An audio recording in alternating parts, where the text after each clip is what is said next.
Hey, listeners, I want to let you know about two opportunities with Gotham Writers Workshop.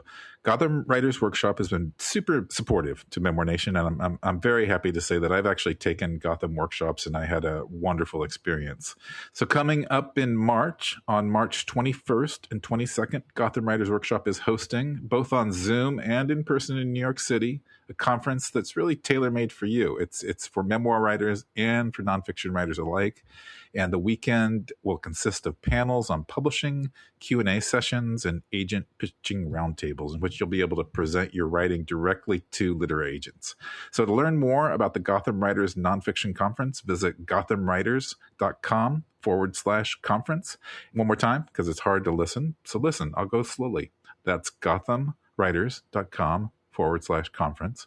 And to sweeten the deal, Gotham is offering you an affiliate code for a discount on their classes. So use code Memoir Nation, all one word, Memoir Nation, at checkout for $40 off your first 6 or 10-week class. Some restrictions apply. And tell them Brooke and Grant sent you. Hello, confessors, excavators, and truth seekers. I'm Brooke Warner here with Grant Faulkner for another episode of Memoir Nation. Grant, I'm sure that our guest, Marya Hornbacher, would not love me characterizing her as memoirist royalty, but it really does feel that way because she was one of the very early adopters. She wrote her best-selling memoir, Wasted, when she was just 23 years old. It was published in 1998 when memoir was just getting its sea legs, and when there really weren't so many memoirs being published, of course, as there are today. But there was this little cohort of writers, and Marya was one of them, along with Elizabeth Wurtzel, who wrote Prozac Nation, and Caroline Knapp, who wrote Drinking a Love Story. And so having Marya on the show today, for me, is a bit like looking back in time to a moment before these kinds of books were really a thing, and to the writers who put memoirs like these that mine the depths of trauma front and center for us. And so it's interesting to think about, you and I, Grant, were alive, of course, not actually all that young, I guess, at the early 90s. But, memoir was really just cresting at that time and maybe just beginning to come into what it is today. And so I wanted to take this opportunity to peer through the looking glass into the past and ask you if you remember the first memoir that came onto your radar, and what did you think about the genre at that time, generally speaking?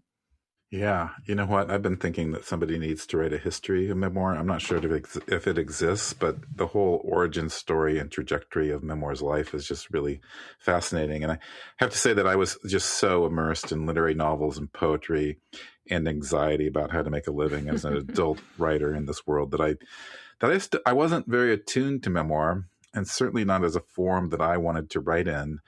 And I suppose my introduction to it was in the early 90s when a creative writing professor of mine, Phyllis Burke, she wrote what I think was the first memoir about a lesbian couple adopting a child. It was called Family Values, Two Moms and Their Son. And it was actually a huge deal at the time. She got a sizable advance, and just thinking about it now makes me realize how far we've come. And then I think about how part of that progress is due to memoirs like hers.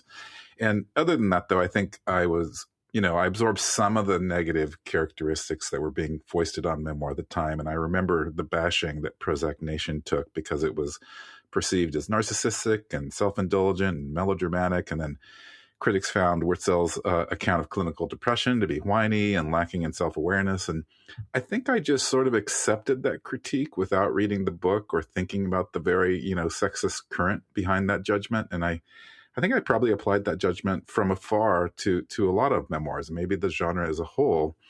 And I think that these are two American themes to reckon with, the critique of a book being emotional excess and oversharing. And I often tell the story of how F. Scott Fitzgerald wrote The Crack Up via these soul-bearing essays in Esquire, which were, out of the ordinary for the time, very different because people were much more restrained. And Hemingway accused him of being whiny and unmanly. And, it turns out that being whiny and unmanly with very heavy quotes around those two words and open and vulnerable and self-aware and self-critical is what has made memoir such a powerful genre that's truly changed the world.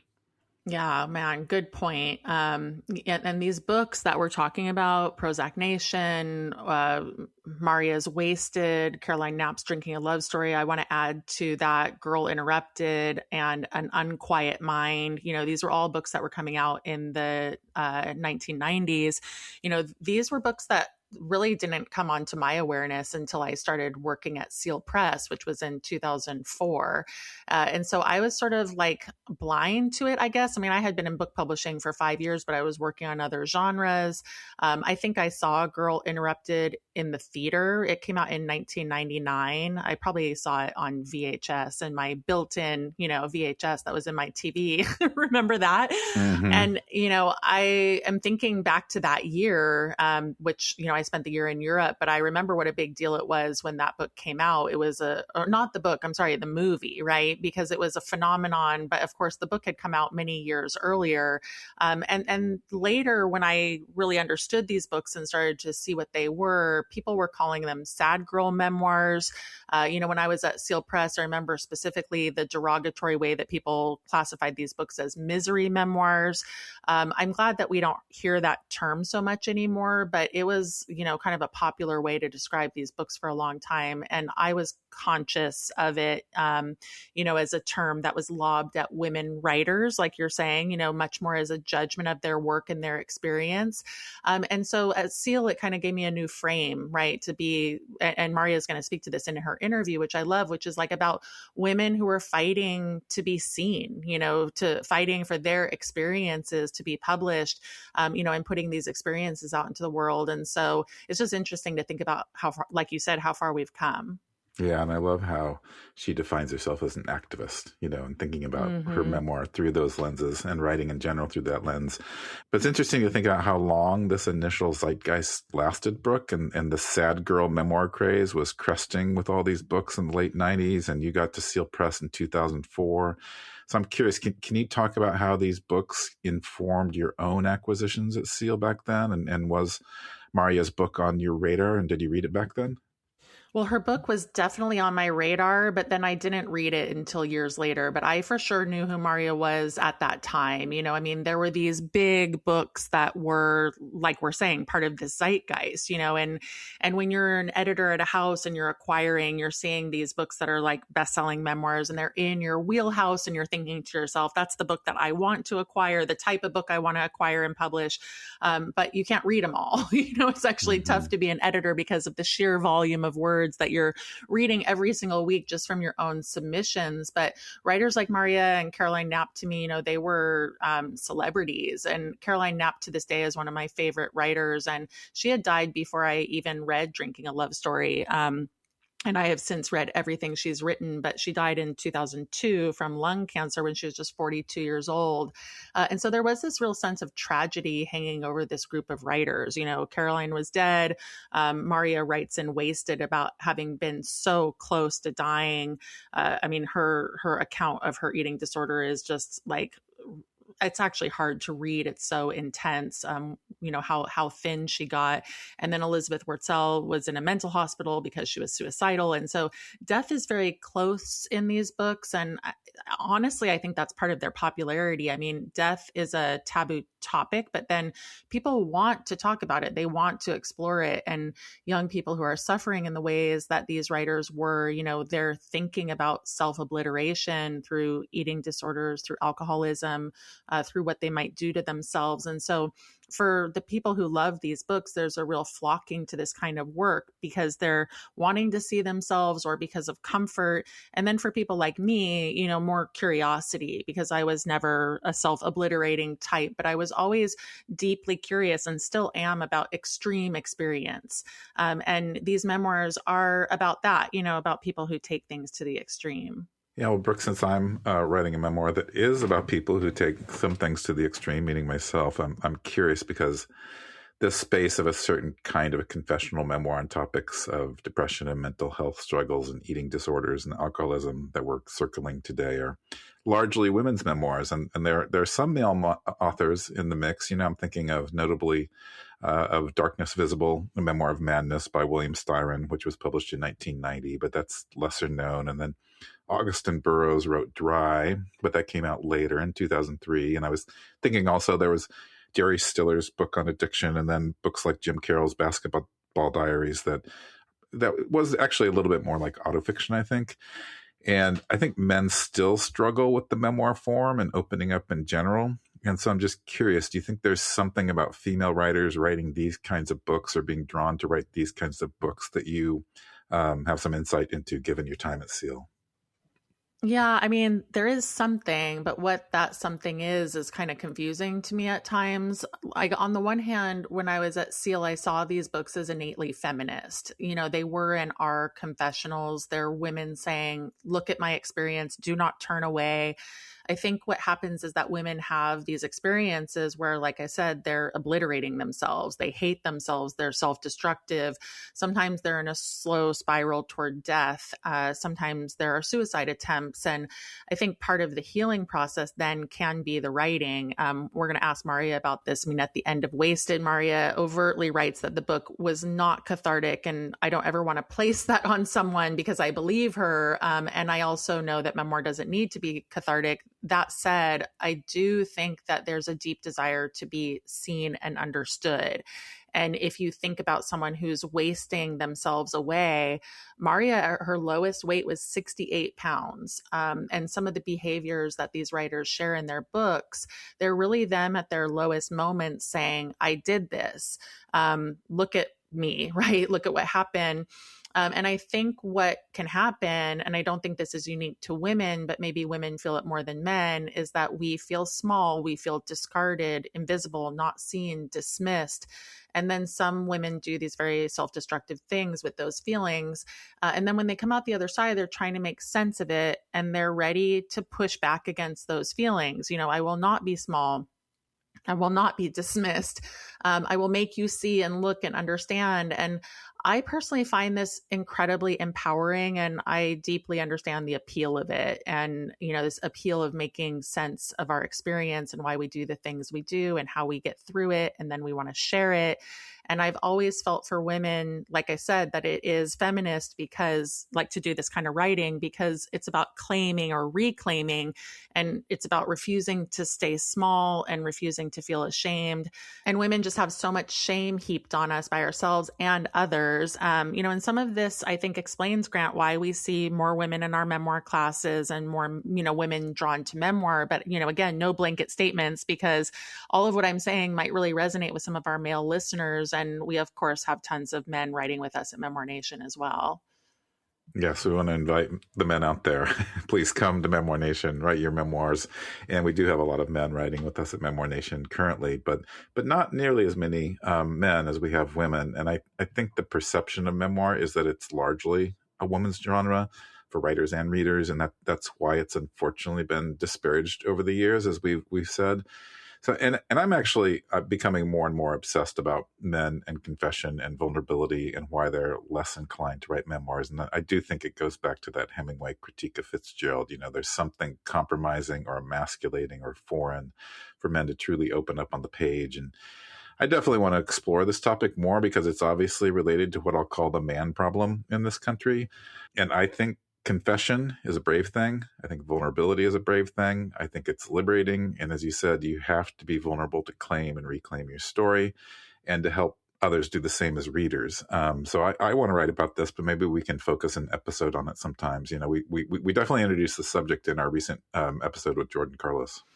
Yeah. And you're a great deliverer of this message, Grant. You know, I want to make a plug. Like, we're talking about the fact that Marya is going to be teaching for us in June. I hope everybody comes to that class, and you're doing a class in August on vulnerability. And it takes a ton of vulnerability to write these kinds of books. And I think maybe that's why sometimes it feels like an easier entry point for women, you know, who are socially conditioned in most cases to be a little bit more open with our vulnerability and our feelings. Mm-hmm. And men need it, though, you know, and memoir is just like a really, really powerful genre for that reason, to read, to write. I'm really excited about Marya. Like I said, I mean, she's been on my radar for amazingly like 25 years. So to have her come on today is really exciting for us. And it is a great interview. So everybody hang on. We will be right back after this short break.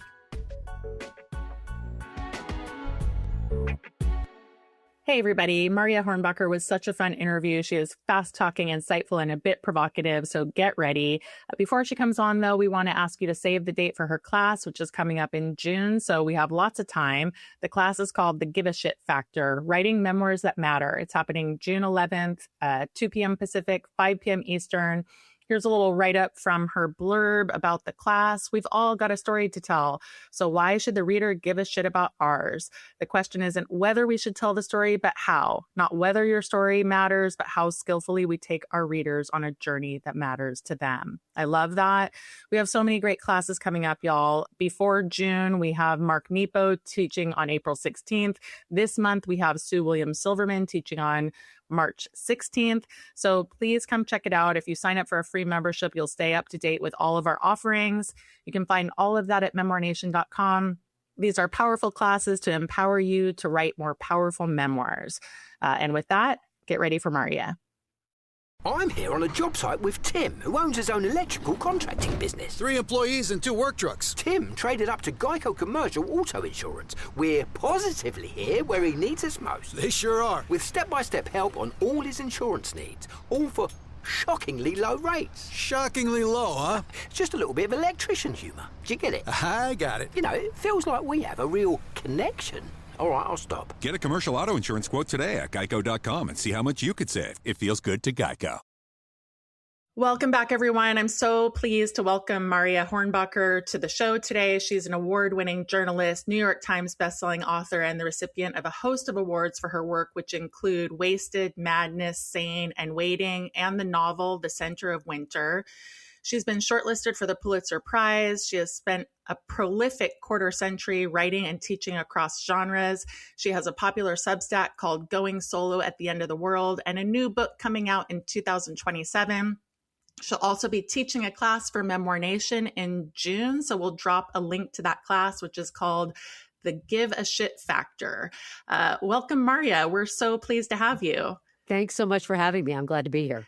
So I'm excited to talk with you because you've been writing memoir for a long time. Wasted was published in the late 90s when you were just 24 years old, and you were at the forefront of a movement, really, and you were so young and still recovering from the devastation of a very severe eating disorder. So could you talk about those early years, like when Wasted first came out, and a little bit about the circumstances that led to that first book? Yeah, absolutely. Great question. And I think there are a couple pieces there. First, actually came out when I was 23. And so by the time I was 24, I was like, I hate memoir. I hate publishing. I hate books. This is awful. And so part of the thing that was so interesting about that era was that the memoir as a form was really reshaping and finding its feet in a new way. So prior to that, you know, what we now are referred to in retrospect as the memoir boom, part of that was a reframing of what stories mattered. And a lot of the pushback that we, quote unquote, the young women who were largely responsible for that memoir boom, or at least put into the forefront of that memoir boom, a lot of what we were arguing in some ways, whether haphazardly or intentionally, was that our stories matter, that women's stories matter specifically. And so if you think about where this was in the literary arc of things at that time, what I have come to call the mid-century male novel was still very much king in what was believed to be literature, what was called literature, real literature, high art. And the high art, low art argument was still very much alive and well. And so we were saying, our little lives count, right? And I think there is an extent to which now, 30 odd years later, we're going, do they though? Really? And so I think that question recycles itself over and over and over. And I do think it is incumbent upon people who write personal narrative, memoir and other forms of personal narrative, to know why we do this, why our stories matter, and why we're telling them in this way at this time. And so what I knew at that time was very little. I lived in a little, plywood apartment and thought, I think what I'll do is write a book about phenomenology and epistemology and media. Nobody thought that was a good idea except me. And so I had this very, very persuasive, I'd say, agent who was like, what we could do is make this a story about yourself. And I'm like, I can see weaving that in. Okay. But the book I thought I was selling when I sold Wasted was about phenomenology and embodiment and patriarchy and a lot of other things. But basically, I was a punk. I was like, this is cool theory. And what came out, of course, by the end of that was Wasted, and a memoir that was, yes, at the forefront of a boom of women's memoirs. And that has shifted and changed over time. But at that time, a lot of what we saw were a lot of train wreck white girls who were making publishers a whole lot of money. And that's what it is, but that's part of what it is. And so anyway, that answers a bunch of parts of that question, probably not all. It did, and more. And there were 10 years between Wasted and Madness. And I have to say, I love the titles of your books. But you wrote a novel between these two memoirs, and it was your first and only novel. So I'm just very curious, because I'm a fiction writer to begin with. What did you discover about yourself from writing fiction? And then what brought you back to memoir? My agent. So I love fiction and I love narrative. I mean, like, to me, life for me as a writer begins and ends with story. It really begins and ends with storytelling. I am not naturally a fragmented writer. I'm not naturally even a poet. I write poetry. I've won some poetry awards and I've got a book of poetry coming out. But ultimately, I begin and end at storytelling. And I cannot tell you how overjoyed I was to have the chance to not write about myself. When I started writing The Center of Winter, I'm like, get me out of this girl's head, right? And so again, that part of that is youth. Part of it is that the publishing industry, it's an industry, right? They're making a living, and I get that.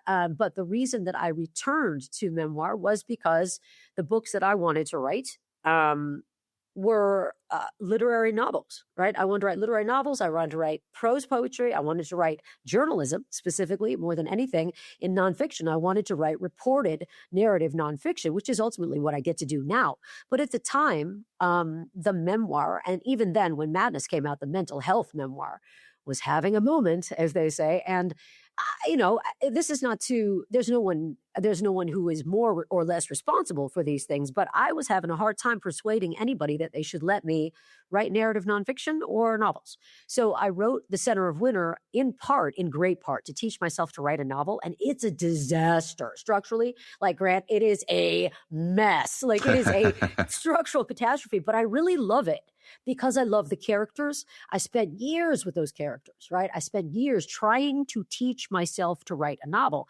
The reason it took so long, in part, was because the novel I wanted to write, which was this little domestic drama about a small town suicide in the 60s, again, the market was not as psyched about that idea as I was. I really thought it was a cool story. I still think it's a cool story, but there was so much push and pull between what the market and its representatives really needed me to do, which was write a catastrophic disaster about more messed up girls.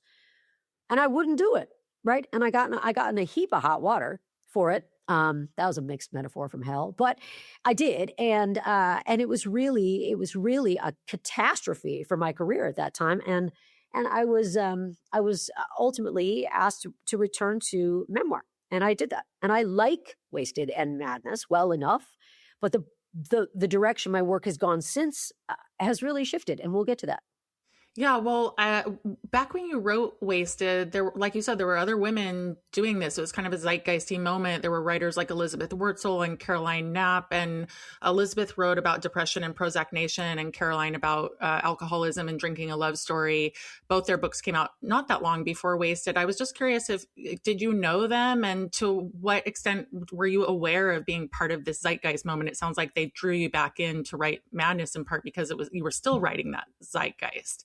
Yeah, the zeitgeist was a long zeitgeist. It's supposed to be faster. It's supposed to mean moment, like in German. It means a minute. Like, it doesn't mean a decade. Anyway, but yes, I met Liz Wurtzel a couple of times. I did not know Carolyn Knapp. She knew of me. I did not know when I sold Wasted accidentally, a memoir, which I'd never read either of those women's books. And the first memoir that I read and really, really loved, and I continue to feel that this is really one of the best memoirs, honestly, of the 20th century, 21st maybe, is Lucy Greeley's autobiography of a Face, which was a brilliant book. So was Mary Carr's Liars Club. Mm-hmm. Like, to me, reading those is a delicious experience of storytelling. I thought Prozac Nation sucked. I'll tell you that. Like, that doesn't mean I don't like Elizabeth Wurtzel or like her. I liked her well enough, right? But what I saw, even when I read that, was that someone was capitalizing on Liz's grief. That troubled me. It still troubles me. And the fact that as many of those memoirists, the women memoirists from that era, a bunch of them are dead, which seems curious to me. It seems really curious. And so one of the things that really I push back against around the idea of like the grief memoir or the trauma memoir, right? The trouble with it isn't that the story isn't important. It's that the story is profitable. And that has to be balanced, right? Against the value of the story, against the quality of the literature, right? Liz Wurtzel was a way better writer than Prozac Nation would have suggested. She really was. She was brilliant. She was gifted beyond all possible comprehension. And she was really, really exploited. She was. And so did I know her? I knew what it was doing to her. I saw what it was doing to her in both the media and in person. And there was this sort of horrible moment where the women memoirists were being pitted against one another as like, who's the latest sexy ingenue? And when I saw that happening, I'm like, you know what I'm not going to do? Write another memoir. So I went and wrote The Center of Winter. I'm not going to be topless on People magazine. You know what I mean? So it's not that that was bad. It's that we were so young and we were so vulnerable. And I don't mean we're like fragile victims. What I mean is that we were young and kind of stupid. There hadn't been a memoir boom. We hadn't watched a memoir boom eat each other alive yet because it was happening right then. And so did we have insight into it? Not at all. Not at all. I'm going to shift briefly just to your class for Memoir Nation, which we're just so super excited about. And you're going to be teaching on the give a shit factor, which is, again, a great title. So I was wondering, can you tell us why it appeals to you to teach other memoirists about this and what you've learned from your own writing and publishing about how to make your readers care? Yeah, I think the thing is, the reason I want to teach the give a shit factor, and I taught an early version of this a couple months ago, and we had so much fun. It was a huge success because we all really got a chance to think about what matters, not just to ourselves about the story, right? Our stories matter to us a priori, right? Like out of the gate. We all care about our own stories. But in terms of thinking about why a personal narrative matters to a reader, to me, it really comes back to that central question E.M. Forster raised. He wasn't writing about writing, but the line in Howard's End where he says, only connect, right? To me, that's the only valid writing advice. It's only connect, right? And so because our readers need to be broader as a population than just people who've also had our experiences, right? We can't just be telling people about their own stories, though I think that's a deeply important part of it. I think if we are only speaking to our own demographic, right? That's one of the reasons that women's memoir was white girls' memoir for a long time, right? Because it wasn't reaching past the specifics of the individual experience. So in the give a shit factor, what we're going to talk about is how do we make that connection? How do we build that bridge so that it's not merely I relate, and it becomes, this is resonant. This is a story that matters at this moment in time, not merely because I myself had it or because other writers like me had it, but because it matters to this world, right? And because it speaks to a current that goes beyond the individual. And that's really because to answer the question about like, why do I want to bring this to other memoirists? It's because I've never met a memoirist who didn't eventually say, this is bigger than me. Right? Eventually, we can all kind of trip upon what means something to someone else in our own stories. That's connecting the micro and the macro. And that really, to me, is the purpose of personal narrative of any kind. And so in teaching that to memoirists, it's not teaching them how to do it. It's teaching them like the need to find what is really crucial in connecting the individual story to the larger world. So to me, it's as much an ethical question as it is a craft question. I love that. 3 cheers for that class because it's going to be so important. And I feel like, a lot of people need it. Yeah, exactly. So I read an interview you gave in 2022 to the Creative Independent. And in it, you're critical of your early work. You call it flawed. You call memoir a failed genre, which you later qualify as tapped. So we'll tread a little carefully here just because our listeners are a lot of them aspiring memoirists and you're teaching that class, sure. Which will hopefully help them be better memoirists. But it sounds like you were or are frustrated by the genre. And so what do you think that we can do as people teaching memoir and talking about memoir to better support memoirists, to do that, to be better memoirists and to tap into that universal? Such a great question. And I think there's 2 pieces to this answer that I have. One is I would go back and say that, when I said it was a failed genre, 4 years ago and a tapped genre, I think what I am referring to, because I remember that interview very well, and Elle is a great friend. We have a call tomorrow, Elle Nash and I, and so I'm talking to her in that interview about the fact that at that moment, memoir had really, I felt, gone into a contracted place. It's now, I feel, expanding, right? So I feel like every genre contracts, expands. It's like doing what it should do on a broad scale, and then maybe it's not doing that for a minute. And so in that moment, 4 years is a long time in a publishing life, right? And so 4 years ago, I think we had gone to a really, really contracted, almost solipsistic place. Like, there's the question of, is memoir solipsistic inherently? I don't think so. I don't think writing is solipsistic inherently. I think it's actually quite the opposite. I think it is ultimately fundamentally generative. I think it is ultimately fundamentally a social form. And so when I saw memoir at that time doing what I saw it was doing, which I view was contracting, and pulling away from its responsibility to connect the individual to the larger world, now I do feel like it is moving beyond. And so what I think we can do as teachers and as memoirists ourselves is really recognize that it is first and foremost our task to offer readers doors into lives, right? Other lives. And in teaching memoir, or in maybe even just modeling memoir, what we can do is model, how do we reach the reader, reach out to the reader. You can't see me, but I'm gesturing, reaching my hand out and grabbing the readers, right? And so I think the really essential part of that is I think this is partly PR stuff of people being like, it's time to tell your story matters. Well, yeah, your story, yeah, sure, good. But why does your story matter to a reader?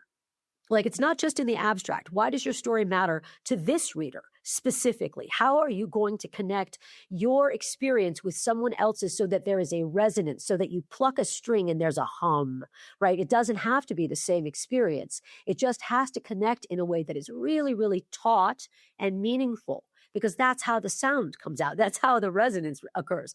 And so I think in a tapped genre, in a moment, let's call it, a moment that was a little bit contracted, I want us now to be moving into a moment where personal narrative, first of all, is beyond just what somebody called the other day the memoir industrial complex, which cracked me up. He's a wonderful memoirist, fabulous journalist. My goal, right, as a person who is both a journalist and a memoirist, is to blend those, right? Like, I report on my life like a journalist, and I go into the world as a journalist with an eye from the subjective, right? And so to me, those are not mutually exclusive. And our ability to tap other forms of nonfiction is underutilized. And so I think that's another thing that we can do as modelers of memoir form. Is show people how to integrate forms of nonfiction and use every single craft element to the end of writing more meaningful, more impactful work. It's interesting, Marya, is that in your answers, you've presented such an interesting, like, literary and cultural history of the memoir genre itself. And so I'm actually very curious about your sort of personal history within that, because you've taken a very unorthodox approach to writing. You know, like, after your memoirs, you went on to write for Hazelden, 2 self-help books. And it's interesting because the world measures writers' success, I think, by their books. And you even mentioned that 4 years is a long time in publishing. And yet over all these years, you've been writing essay and poetry and short stories, and you have a new book coming out. And it's not on the subject of mental health, but rather on travel, which is what your Substack's focus is. So I'm just wondering, can you talk a bit about how you see yourself as a writer? Yes, I think what I would say more than anything else is that the trap of sameness kills careers. Like, right, you might make a lot of money writing the same thing over and over. As a reader, I don't care. If you wrote it right the first time, I don't need to read your same book again. I might read that book again because you did it right the first time, right? But as a writer, it has always been way more important to me to stretch myself intellectually and creatively and formally, right? And as a journalist, as a thinker, as a person, that's been way more important to me than to continue to make a profitable product. I'm aware that books become a product, right? I'm aware that audience is important, and I want to reach an audience. But my goal in reaching an audience, and my publisher and agent will be very crabby about this, but that's okay. They understand. I mean, they know me. So like, as my point actually isn't to sell books. My point is I will tell people, steal the books. Like, right. If you want to steal the books, steal the books. But like, I'm not making any money on this anyway, kids. So what I want is for readers to get the story they will resonate with. I want readers to access not just the story, but the form, right? Like some of my readers don't read memoir because they like my prose poetry. Sure, that's a smaller piece of the pie, but I better be writing for those readers if I can. Right? My journalism readers don't care about my personal experience all that much. And that's fine. That's why I'm writing in that form. Right? And so if I had wanted to just skyrocket to the top of the whatevers in one form, I would have probably tried to do that. But I've had no interest in doing that because it doesn't challenge me. And I also will say, I see myself fundamentally, even when we take me out of answering your question about how do I see myself as a writer, I see myself as an activist writer. I am not writing to be a famous writer, right? I'm writing to get a book to somebody that they need. That's way more important to me. And it makes a whole lot less money. And I don't care because it means something to that individual reader or that small group. I was at a poetry reading the other night. I don't know, there may be 100 people there. The energy in that Zoom room alone was magical. Like that's reason enough to write 27 poems. Go write beautiful poems and make a room come alive, right? And so I see myself as a person who can bring some life to a room. And I see myself as a person who can bring some light to issues that not everybody is willing to investigate because they aren't pretty all the time. And sometimes I'm trying to illuminate the intersection between the personal and the political, the private and the public, the individual and the cultural. Like those intersections to me are way more intriguing and ultimately more important than, I mean, nobody remembers who published your book. Like if they liked your book, they liked your book. And if they needed your book, well, you got lucky, right? Because you wrote something that meant something to someone else. And so I see myself as an activist. Mm-hmm. Very cool. I can see that all the way. So I appreciate that answer so much. And I want to take us back to Wasted for a second, because at the end of the book, you contemplate your own mortality a bit. You do talk about how much damage you did to your body, and you talk to the reader straight on about the fact that they're not going to get any resolution. I really liked that straight talk, but it also struck me that you really thought you were going to die young. And in fact, in that book, you were half dead or nearly dead. And this may be pushing at the edges a bit, but I couldn't help but wonder, how being so close to death in the way that you were impacts how you've lived in the years since. And, that could be about the writing, of course, but like, has it made you harness things harder? Such a great question and well put. Harness things. I think that is probably yes. I can answer that right off the top of my head. Yes. I think that, life is long. There are a few things that you don't know, like most things, maybe that you don't know when you're 22 and writing a book that's going to come out when you're 23. You don't know anything. I mean, I maybe knew how to change my tire, but really I did not know anything except what I had been given to believe. And I think this is something that's meaningful and probably for a later conversation when I have not the book that's coming out next solo, but the one after that really pushes back against the framework that I was absolutely using for both Wasted and Madness. Is I was a true believer in a very specific, and I will now say very narrow, way of understanding the human mind, the fallibilities and the frailties and the strengths of the human mind. I really was the idea of the tragic train wreck girl, though I did not see myself as tragic, I was fully prepared to see myself as a train wreck. And let me tell you what garbage I now think that is. And so I really did I think I was going to die? Yeah, because everybody told me I was going to die and I was a dingbat and I believed them because that made sense, right? Like that was the only framework I'd been given was like, you're sick, you're broken, we're here to fix you. The doctors in the nice white coats will give you pills and you'll be okay. At 51, I'm not dead. Like I'm an old broad. I get to say whatever I want. That was garbage. I didn't die. And not only did I not die, I had to unlearn all of the learned helplessness that true believing created in me. And then I replicated in those books, which really troubles me. Do I think they're irresponsible? No. I knew what I knew when I knew it, right? But years down the line, I'm like, I see so clearly how that framework profited anyone but me and people in recovery, right? Like it profited anybody but the people trying to heal. And so now, as I'm going into the reporting on a book that's going to be about, big pharma, big psychiatry, right? Like the psychiatric industrial complex, as I report on that, and I'm now able to integrate true reporting with personal narrative, I will be coming right at that framework and the fallibility of it and the problematics of it. And I am not sad to say that it's going to get me in a lot of trouble. Fine. Good. There we are. Well, Marya, since you mentioned your age, I want to bring that up again and weave it into this eternal question that every memoirist grapples with in some way. And that's like how their loved ones will react to their work. And, you were obviously so young, and you even said, what do you know at 22? And but you write really openly about your parents, especially. And so for people who worry about what their parents or their siblings or their children might think, can you share what insights you have on this front and maybe how you've grown over the years? And was there ever a fallout with your parents about anything you wrote?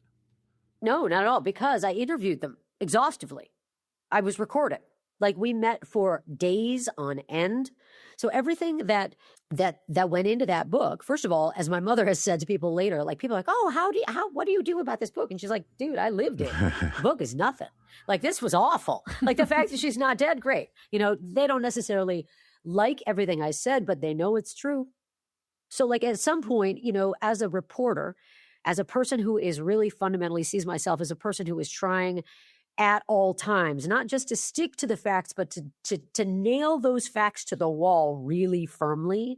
It was very important to me when I wrote that book. And again, since I didn't know anything about memoir and the garbage about creative use of the facts, to shut up. You know what I mean? Like, we're not here. If you're writing fiction, write fiction, right? And call it fiction.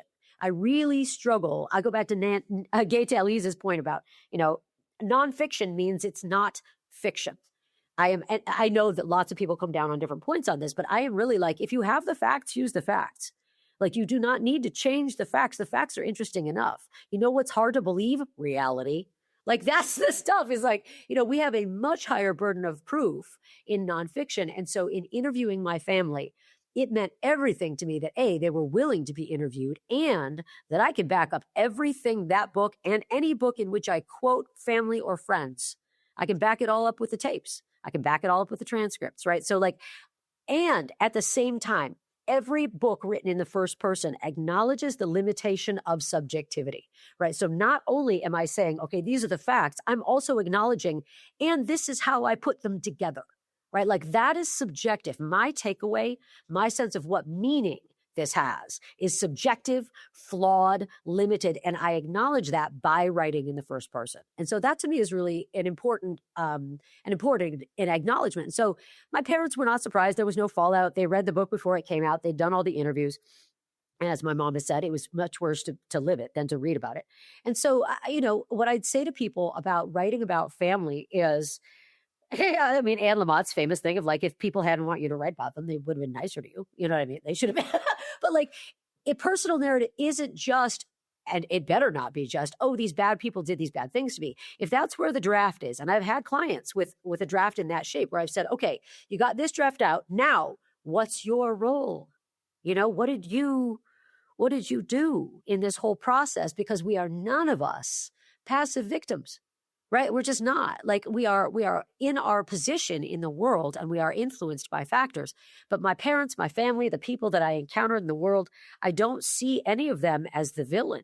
And I hope I did not present them as such. And so, families are by definition a mess, and people are super tricky, and writing about people who are living is, to me, the best thing you can do, and perhaps the only thing you can do, is represent them as accurately and fairly. That does not mean that has to be complimentary, but it has to be fair.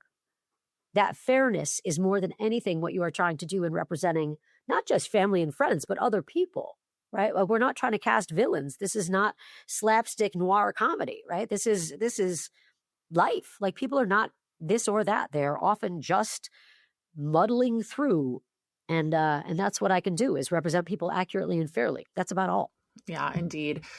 Well, here's our last question for you, Marya. It's about catharsis. I mean, you make the point quite emphatically at the end of Wasted that the book was not cathartic for you, quite the opposite. And I wonder what your thoughts are now, nearly 30 years later. Is writing cathartic? Can it be? And what would you say to someone out there who's wanting to write a book about this, about the healing part of the process? That's such a good point. I mean, like to me, by definition, when we go back to Aristotle's Poetics, catharsis is the experience of the listener or the viewer or the reader, right? Like that, the catharsis is not for the artist. Catharsis is for the audience. That's why the art exists, right? So when in the Poetics, when we go back to Aristotle, the purpose of the comedy, the tragedy, all of these things are intended to give release, catharsis, to the reader, right? And so if in reading this book, I have a reader say, you told my story, or I didn't understand it before, or you brought me to somebody walked up to me after actually the wonderful, wonderful poet, C. Russell Price came up to me years ago after a poetry reading. And he said, oh, I love this so much. He goes, oh, I just experienced such extraordinary catharsis listening to that piece. And I'm like, that is the best thing anyone has ever said to me after a reading. And now he's a really good friend and a fabulous writer. And I'm lucky to know him. But back when he was a student, he was identifying what I hoped as a writer to achieve, which is someone else's release, right? Someone else's artistic, emotional, spiritual experience. And so if I can facilitate that as the writer, that's me and catharsis. If in the process of writing, I am able to improve my life, become a better person, clean up my act, get my shit together, like great. That's a side effect maybe. And this is what I think is the side effect of this. And this is, I've taught this actually at Hazelden before. Applying the principles of narrative structure to one's own life really allow one to see, wow, you've got a whole lot of crisis in here and no resolve, right? And you've got a lot of villains and no nuance. So if we apply the principles of narrative craft to our lives, and I think this is where it can be healing to write a memoir about something troublesome, in putting it on the page, in externalizing it, in restructuring our lives, not revising them, but looking much more pragmatically and perhaps objectively at the moments in our lives. In the process of trying to make the mine ours, we can see our experiences and our behavior and our perceptions newly, more fairly, more accurately, and we can probably identify where in the narrative arc we screwed it up. And we can fix it. You know what I mean? And so I think in that regard, the process of writing a memoir can be healing insofar as it allows us to look over our shoulders, not with 20/20 hindsight, but to look back and go, oh man, you really messed that up, didn't you? You could do that differently now. And this is the last thing I'll say about that. It wasn't cathartic. I don't see that. I mean, something that has gone through who knows how many drafts, revisions, it's in 50 languages, whatever. Like, it's no longer raw. When people say your writing is so raw, I'm like, I assure you it is not. But what you do in the process of writing is reconstruct past, reconstruct history, reconstruct experience. And in that process, you can see the opportunity for change. And that to me probably is the healing effect of writing personal narrative. Love it. Thank you, Marya. Thanks for joining us. It's really a pleasure and an honor. Absolutely. I've been so happy to be here. Thank you so much. Thank you so much. I'll carry this with me for a long time. Good. We'll be right back with today's book trend.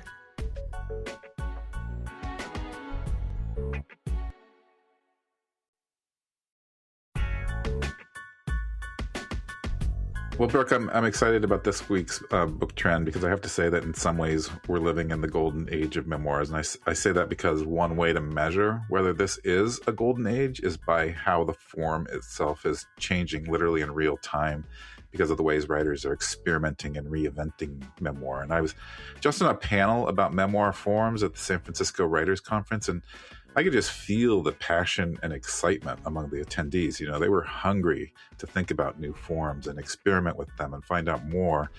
And then in our recent class with Aliyah Hana Habib, people were asking all sorts of questions about form, and especially what is a hybrid memoir? What is a memoir plus memoir? And since I don't tend to think of stories by their categories so much, I actually sometimes get confused myself. So I thought we'd discuss a few of these memoir subgenres, and tell some of our favorite memoirs as an example, and hopefully open up new ways of writing to listeners. So let's start with hybrid memoir. Brooke, what is it? Yeah, what a great subject for the trend. Memoir forms are definitely evolving, and the hybrid or experimental memoir is having a moment. So hybrid memoir is really just a memoir that refuses to stay in a single lane. We've done lots of interviews, I feel like, over these months, with hybrid memoirists. It's a form that blends memoir with other like essay, speculative fiction, sometimes graphic narrative, photography, poetry, cultural criticism, you name it. I think the formal innovation like this really gives writers like new pathways into difficult material, which is very helpful. Like writing about trauma, for example, can be very challenging, and the hybrid form invites experiments in structure and constraints, shifting points of view. All of that provides fresh entry points for the writers. I'm thinking of Faith Adiele when I say like people who we've had recently on the podcast. She coined this phrase, hybrid lives deserve hybrid structures. I love that. A story form is a type of container, and that container needs to morph to support the story of a life. And so I want to read a quote from Grace Lowe Prasad. She's the author of The Translator's Daughter. This appeared in the Brevity blog, and she said, "No one was more relieved than me when the memoir and essay and other innovative forms became popular, such as books made of fragments and vignettes, narratives incorporating imagery and ephemera, memoirs with mythical and speculative elements, and other hybrid approaches to storytelling. These examples finally convinced me that conventional memoir structure wasn't going to work for my unconventional life." So there's an endorsement right there, right? For alternate forms. In some ways, that sums it all up. And I really appreciate how fragmented or collaged forms allow writers to approach, painful material kind of sideways through peripheral vision without forcing this kind of false coherence onto experiences that really do resist it and don't, it's not in service of the story to force a story into a container. So also speaking for me, I'm just hungry for memoirs like this because they suit my reading style. The linear memoir that basically goes from childhood to present just tends to feel less compelling to me than the more fragmented associative kind of genre bending forms that, for me, they mirror how memory and therefore life kind of actually work for me. And it's also the way I'm writing my story. And the collage memoir in particular speaks to me, especially because I'm integrating more visual elements into my writing of late, such as my new book, Something Out There in the Distance, which combines photos and stories. And I was especially inspired by Claudia Rankine, who took this even further in her book Citizen, which is, I don't know how to categorize it really. It's a poem, it's a memoir, it's social commentary, and it's more in just this single slim book. And she uses images in her narrative, and some collage memoirs actually incorporate things like found items and official documents and diary entries alongside the personal narrative. And the narrative really does work through juxtaposition, placing disparate elements side by side and letting the reader make meaning from the gaps between them and their relations with each other. So, Brooke, one question I hear often is whether a book of related personal essays can also count as a hybrid memoir. Yeah, memoir and essays is a thing. It's a book-length work of linked essays, typically organized around a motif, idea, topic, or a theme. It's not just here's what happened to me, it's here's what happened to me, and then here's what it made me think about race, motherhood, power, loneliness, the body. So it is an essay collection, that functions as memoir because it's revealing the interiority of the author in some part of their lives. But it's, it's written as essays, of course. And so I'm thinking of Nicole Graves Simpson, who we had on the podcast, and she wrote Mothers and Other Fictional Characters. Also Leslie Jamison's The Empathy Exams is an essay collection that explores the nature of empathy, pain, and the human connection through personal experience. She uses cultural analysis and journalism. And I will also say that the memoir and essays is kind of a close cousin to the braided memoir in the sense that it's like weaving multiple threads together cohesively. Whereas, with braided, you usually will have 2 or 3 different threads or strands of narrative. And so a lot of this, Grant, is just about, how do people find their right form? What's the form that fits the particular book and that suits you as a writer? Yeah, unfortunately, we have more forms than ever to choose from, and the forms keep expanding and morphing. So I should note that memoirs with mythical and speculative elements are becoming increasingly popular as well. And they basically incorporate imaginative elements alongside lived real experience. And a good example, I always think of Ingrid Rojas Contreras' The Man Who Could Move Clouds, a memoir. And her memoir is about her family, but her family includes many curanderos, or people who are said to possess supernatural abilities, such as the ability to heal or contact those who are deceased or even control the weather. And just recently we had Sara Aziza on the show, and she had some dream elements in her book as well, evoking her long-dead grandmother and her experiences as a refugee from Palestine. And these are just super powerful ways to weave people's experiences into your memoirs. And I think we're going to continue to see a lot more of this in memoirs, given the permission writers like this are giving us to do so. But before we sign off, Brooke, let's touch on Memoir Plus, which is a little different than hybrid memoir. And I feel like more and more memoirists are wanting to write Memoir Plus. And in many ways, it's encouraged by the publishing industry. So can you say what Memoir Plus is and why the industry likes it? Yeah, absolutely. I mean, Memoir Plus is a memoir that has prescriptive elements. It is part memoir and part how-to, part self-help, or part, just investigative, like digging deeper into understanding things. And so like a straightforward Memoir Plus book that I worked on not too long ago is by an author named Andrea Waite, who wrote a book about walking the Camino called Go Your Own Way. And it was kind of had memoir because it was about her own experience of walking the Camino, but then it had a lot of other things about how to prepare and lists and, what shoes to buy, right? So there can be like very straightforward kind of how to mixed into memoir. But then there can be other kinds of books that are a little bit more, I would say, nuanced. And we mentioned Aliyah Habib and her class, and Memoir Plus came up, and Liz Lentz's This American Ex-Wife was mentioned because it's about the end of her marriage plus an examination of society's focus on marriage. The other one that came up as a great example was Raising Hare by Chloe Dalton, because that book is about raising a rabbit, but it also takes a deep dive into the lives and nature of hares and how they've been viewed historically in art, literature, and folklore. And then finally, I'll say Beth Macy, who was on the podcast recently, and she wrote a book called Paper Girl, would be another example of Memoir Plus, because she's writing her personal story, but she's also trying to personally understand the small town in Ohio where she grew up. And so she's weaving in journalistic research, to place the town onto this like larger narrative about poverty in America and the rise of MAGA. And so that kind of going back and forth between the personal and the journalistic can also be thought of as Memoir Plus. Yeah, well, I'm glad we had this conversation, Brooke. It gets me thinking about my, expanding some of my other forms that I'm writing in. And I know we're going to continue this conversation in many, many ways and return to it. But right now, we're going to continue it through classes that we host on Memoir Nation and discussions in our book group or in our interviews with memoirists on this very podcast. So I encourage everyone who's listening to sign up for Memoir Nation at memoirnation.com and check out our different memberships that we offer. And we keep expanding our offerings, actually. So yeah, expect more. We just keep listening to our members to provide them the support they need to write their memoirs. And most importantly, we keep building our community, because writers don't let others write alone, as I think you used to say, Brooke, at She Writes. Absolutely. It's a mantra. It's a genuine mantra. So tell your friends about Memoir Nation. Help us create more conversations about writing and life, and tune in next week.